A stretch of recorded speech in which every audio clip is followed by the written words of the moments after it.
মা,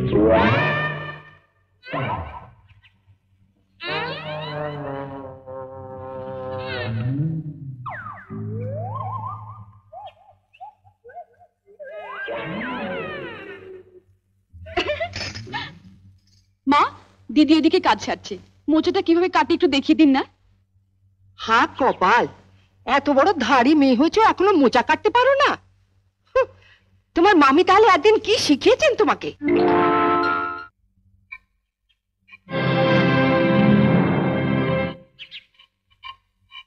আজকে তো আমাদের বাড়িতে পুঁটি মাছ আসেনি। এই পুঁটি মাছ এলো কোত্থেকে? লতিকাদের বাড়িতে আজ কাজের মেয়েটা আসেনি, ওগুলো কাটতে দিয়ে গেছে। ওর নাকি আজ ঠাকুর এসেছে, সে নাকি পুঁটি মাছ খেতে খুব ভালোবাসে। এদিকে তোমার অসুস্থ ছেলে খিদের জ্বালায় কাঁদছে, আর তুমি লতুর ঠাকুরপোকে পুঁটি মাছ খাওয়ানোর জন্য। সব কথাতে এভাবে হেসো না তো। ওঠো ওঠো বলছি। তুই তো লতুকে চিনিস, এসে যদি দেখে মাছ কাটা হয়নি। সে আমি বুঝবো, তুমি হাত ধুয়ে ছেলের কাছে যাও। না ছোট, আমি কেটেই যাব। তোমার অসুস্থ ছেলে দিব্যি বর্দি, এর পরেও যদি তুমি একটা মাছও বটিতে ছোঁয়াও, তাহলে তুমি জানবে তোমার ছেলের গলায় বটি বসালে। এ তুই কি দিবি দিলি ছোট? ওঠো ওঠো বলছি, এসো।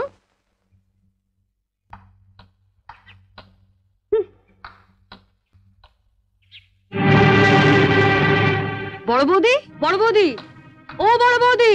বড় বৌদিকে কেন? দরকার আছে। কি দরকার আগে আমাকে বলো। তোমায় কেন বলবো? দরকারটা আমার ওর সঙ্গে। দাঁড়াও, সাগরে পৌঁছতে গেলে তোমাকে যে আগে এই ছোট নদীটা পেরোতে হবে ঠাকুরজি। সাগর? আজ আমিও দেখব ওই সাগরে কত জল আছে। কি রে লতু, কি হয়েছে? এত চেঁচামেচি কিসের? দেখো না মা, কতদিন বাদে আমার ঠাকুরপো এলো, বলে একটু পুঁটি মাছ খাবে।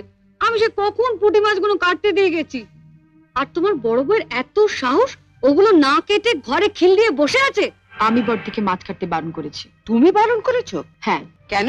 মা, আমরা বাঙালি ঘরের মেয়েরা বিয়ের পর অনেক আশা নিয়ে স্বামীর ঘর করতে এসে ঝিয়ের কাজ করি, এটা আমরা মেনে নিয়েছি।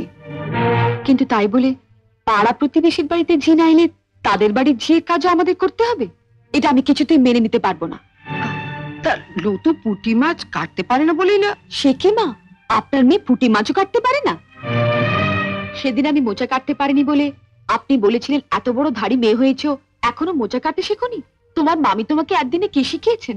তা মা, আপনার মেয়ে তো কম ধাড়ি হয়নি, এখনো পুঁটি মাছ কাটতে শেখেনি। আপনি কি শুধু ওকে কলাবাজি করতে শিখিয়েছিলেন? শুনলে মা, শুনলে? ঠাকুরপুকে যখন পুঁটি মাছ খাওয়ানোর এতই শখ, তখন মার কাছ থেকে পুঁটি মাছ কাটাটা শিখে নিলেই পারো। আর মাও যদি পুঁটি মাছ কাটতে না জানেন, তুমি রোজ বিকেলে আমার কাছে 4টে করে পুঁটি মাছ নিয়ে আসবে। আমি তোমাকে শিখিয়ে দেবো বটিতে ঘষে ঘষে পুঁটি মাছের ছাল কিভাবে ছাড়াতে হয়। কেমন?